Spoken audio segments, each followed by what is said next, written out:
LFA fans, Abel Guillen. I'm here with Justin Patterson. He's going to be fighting Matt Dixon March 6th at the Bond Factory. Glad to see you back, Justin. You've been off for about a year. So tell us a little bit about this last year. It started out rough. After my last fight, I actually ended up getting hurt pretty bad. Ended up hurting my back and put me down for a few months. So got back up, got healthy, was looking for a fight, couldn't get anything to stick. So it feels so good to be getting back in. Like, I cannot explain to you how excited I am. Hey, we're happy to see you. We're happy to have you back. So just tell them to LFA fans like where you train, some of your coaches. Definitely. I did a lot of my grappling over at Genesis Jiu-Jitsu, like always, with Eric Lincoln. He's such a great grappling coach, man. I enjoy it. I had Jabbar Hurd as my boxing coach at the time, just tightening up the hands, keeping it clean, and then Douglas Fry as my MMA coach. I also did a stint out in Florida at Freedom Fighters out there with Manolo and Jose Caceres. Got to spar with him, Mark Cureta. Got to spar with Alex Caceres as well, man. Just a lot of good work with a lot of hungry, up-and-coming fighters and guys that have been in the game forever as well. So it was a great experience living in the gym, just total immersion, for a while. So yeah, you started like with Bellator, and actually I saw it like going around on Facebook. If you've been on Facebook, you've seen it. That I think it was like 15 seconds. I don't want to put too much time on it, but it was pretty quick. So it was an impressive thing. So you started got some momentum. Then you fought Ramiz. Yes. And, very tough guy. You came out on top there. Just explain the Ramiz fight. How did you feel there? Just your confidence, your overall mental, state after that fight.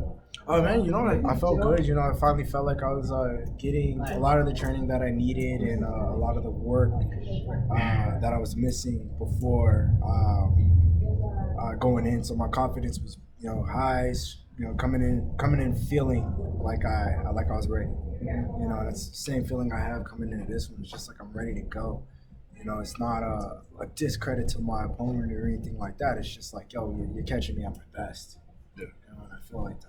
So you're primed, ready to go. And then obviously we don't want to dwell too much on it, but you go to Belton. You're going to be in front of Dana White. You got with Derek, and you just spoke a little bit about it. But in front of Dana White, obviously the fight didn't go your way. Just talk a little bit about maybe what you saw, maybe just some errors and what you learned from that. Honestly, I felt pretty good going in. I felt like I didn't do enough sparring with quality opponents, quality training partners going in.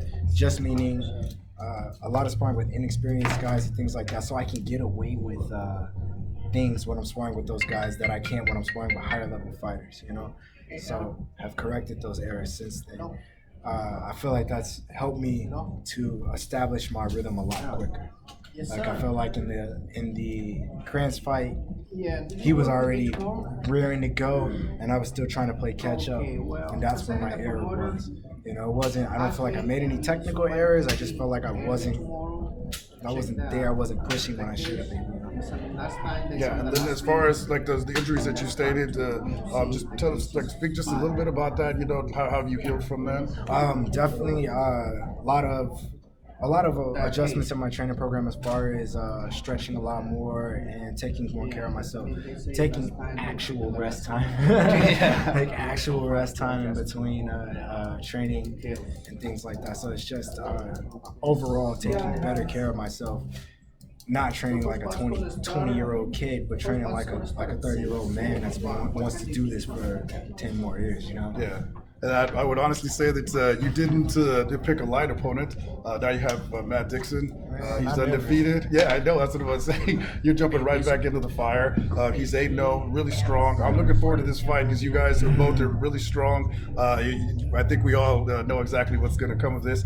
So tell us a little bit about what you're expecting with Matt and what the fans could expect. Oh man, fucking fireworks, man. He's a strong, confident young man coming up in the sport.